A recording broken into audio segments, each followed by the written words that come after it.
how to take your cha-cha to next level. So instead of doing simple rocking action here and then run, run, run to move forward, we will replace that run, run, run with a lock step.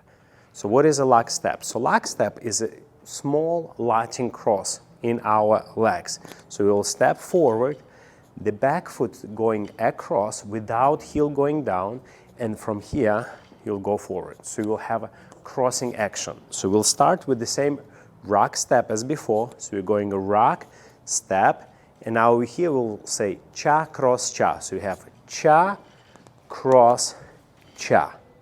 So this is called lock step. Exactly the same action on the backward. So we have a rock, step, and now we have a backward lock step.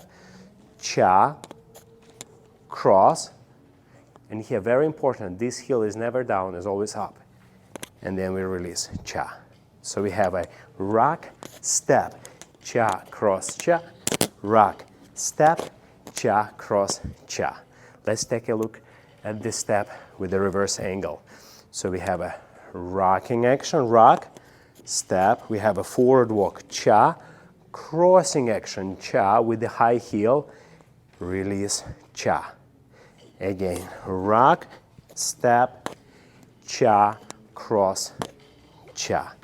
So for more details, go to our other levels on the app, and that's where you can learn more in details. Okay, what tips we've got for you here? So this step a little bit more advanced, of course. So it's not for beginners. So rock step is like a rock step. Here on the cha-cha lock, first step is going straight, cha. Now this step going slightly diagonal here. Now this leg slightly on the side. In this case, it's much easier to cross. And the second point, as you're doing crossing action, you want to put your whole side forward. So it's much easier to move with the crossing action in cha-cha forward. The same for the backward. As we're going back, the tip number one, lift your hip and have your high ball of the foot here. Then as you cross, same thing, keep your right side as much as possible forward and release to the step one. Now, to learn this step more, please go to our next levels on the app. You'll see more details.